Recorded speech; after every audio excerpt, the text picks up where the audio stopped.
Let me first thank the organizer for this event that, in my opinion, at least brings the debate in the right direction and not into discussions that will not face the issues and the main problems that we are living actually and we are not facing at all. I agree with the analysis that Costas has showed, and also the arguments have been offered in a very clear way.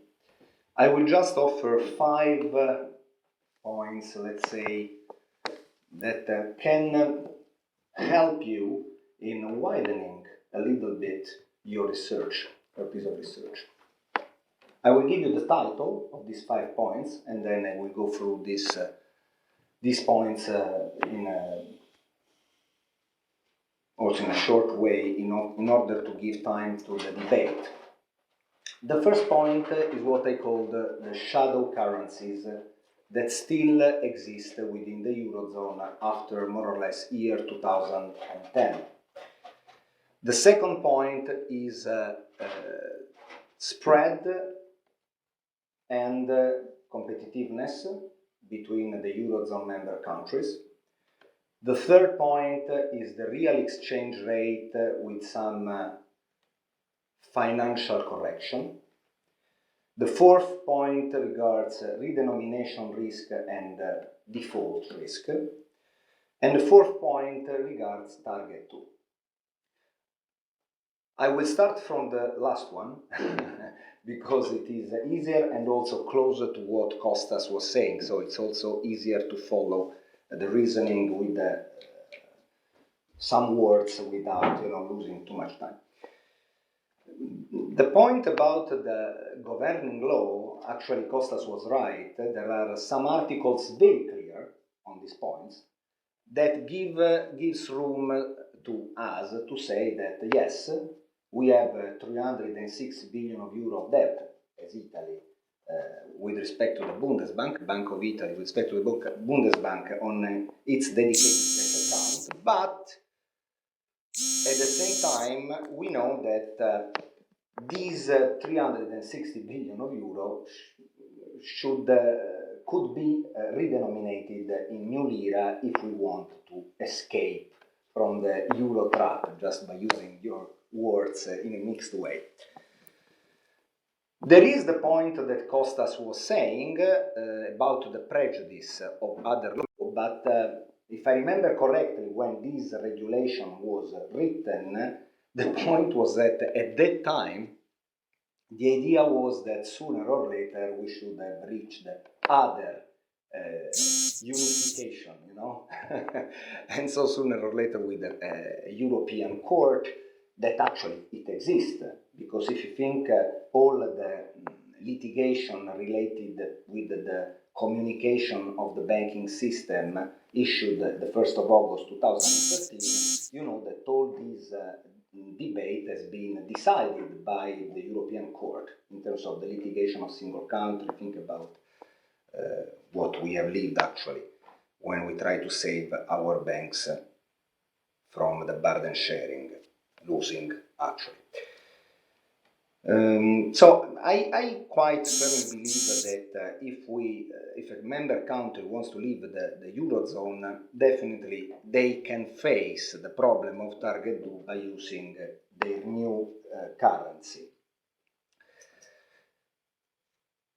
This problem, in any case, brings another problem that is due by an agreement between the ISDA agreement of year 2014 that actually states that yes, if you redenominate, so I'm speaking about the way in which all the banks works, because when we speak about ISDA agreement, we are speaking about the financial world that actually in a certain sense governs all the financial transactions, so you cannot escape.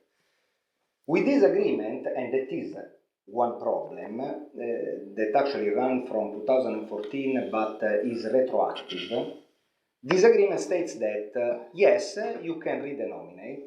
The redenomination is not necessarily a default, but if there is a consistent loss in the value, or a relevant loss, now I don't remember the word that is in this agreement that has been signed by all the financial institutions. So it's more than a law, it's more than a directive, because rules the working of banks and all the financial institutions. If you have a loss, this is a default. In recent research that I make with Antonio Guglielmi, with the paper published by Mediobanca, in fact, we say, yes, if we would like to redenominate in lire our public debt, we have to face the default issue. Because if we make the hypothesis that you will have a devaluation of the 15, 20, 30%, this would determine a loss, and this loss, unfortunately, immediately would,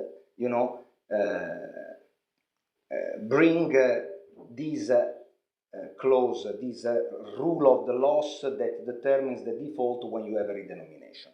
And so I close the discussion about the target 2 unbalance.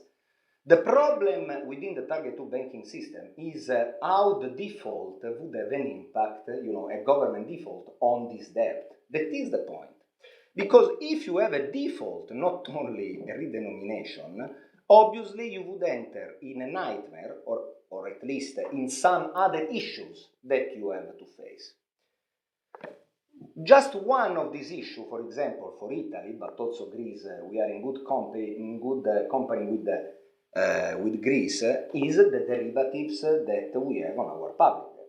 For example, Italy has 36% of negative mark-to-market on its 180 billion of notional derivative amount. Immediately, this 36 billion of euro, obviously, first they would remain in euro, but immediately this derivative would be settled. For Greece, we speak about 7 billion of euro, more or less. It's not a huge amount of money, but with respect, there is another small issue that you have sooner or later to face. Then there is another point. In Greece, we have seen the Greek care is exactly what the Germany, let's say, bureaucracy is preparing for all the other peripheral countries. In year 2000, Costas has reminded us that they were the first country with the CAC clause applied on their debt that transformed national debt in foreign debt. Okay? And we know from a plenty of word in financial literature that when you have your debt, your public debt, that is foreign and is more than 60-70% of your GDP, you are in a default situation, so more or less.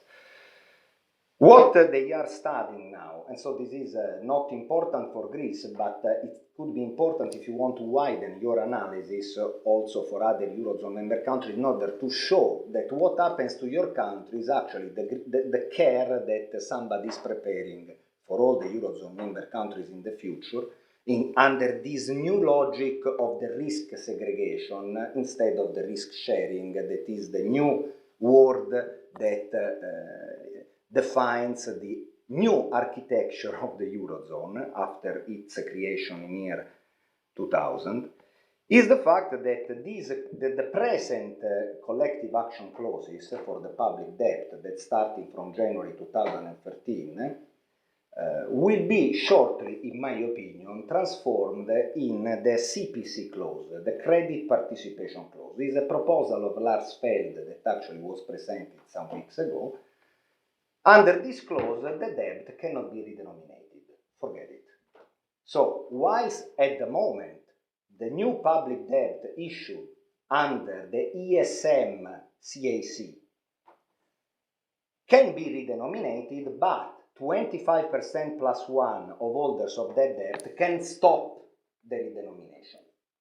Obviously, you can imagine that institutional investors, instead of buying, for example, 20 different Italian treasury, they would buy just one in order to gain the quota, in order to exercise this, blocking vote. Since this risk, this redenomination risk, is quite problematic within a similar architecture, they are preparing with a retroactive effect this CPC that exactly face the problem of redenomination. In this moment, half of the public debt in Italy can be redenominated, the Daphne cannot, if we assume that we would follow the rule of the blocking under the CAC, and obviously you will follow because after the redenomination/default, you will have to go to the market if you want to survive. It is clear that they are facing this 0.5% of our public debt issue with this new legal solution. So, in my opinion, it's important to stress the Greek care with the clause in order that at least we will understand that these legal aspects are part of the game. Because just to share in this room, but I try to share outside, there are still, I am very thankful to Financial Times that with 3 or 4 articles have definitely supported what me and Antonio Guglielmi has written within the Mediobanca report some weeks ago. But in Italy, there are still people that say that this collective clause doesn't have any kind of effect, So this is quite strange because it's let's say mathematical aspect. It's a blocking vote that you have like for quoted company. Then I want to share with you my opinion about what I call the shadow currencies and the problem of the spread and competitiveness and what I call the financial real exchange rate. Let me pass this new name for this economic variable. The point is this: in your analysis, you definitely stress, in my opinion, with some very important detail, the problem of the unit labor cost. And you assess that the main problems in terms of competitivity gap between the Eurozone member countries come from that variable. I would say yes, but that is only one part of the story. And if you go through your graphs, you will realize that after 2007, your theory needs some more support, numerically speaking. And actually, I get this support from this theory, from this hypothesis. Eurozone is an area where the production, we say that is a bank-centric system. So, industry produced with the help of money given by banks, okay? Obviously, if the cost of this money are different, and we know that after 2008, this cost changes over the Eurozone member countries due to the spread phenomenon, that is the point, obviously, sooner or later, or year by year, this difference in the financing cost of your production would have an impact on your capability of compete. I like to make an example, a numerical example, in some piece of research that I produced. If we take this plastic glass, this is definitely a product where you don't have competitive advantage in terms of marketing or in terms of technology. It is, we like to say, a mature product. If we imagine an American citizen that would buy a furniture of this glass from a German factory and from an Italian factory in year 2000, let's make the hypothesis that a furniture of this plastic glass would cost $100. Then we move in year 2016. And just by reflecting the inflation spread till 2007 between Germany and Italy, and reflect this gap on the selling price, just as it is. And then we apply also the spread difference between 2008 and 2016 between the two factories, you will end to have this very, in my opinion, incredible figure that the same furniture bought from a US citizen would cost $136 if produced in Italy, $116 if produced in Germany. So this is the other side of the story that you were illustrating.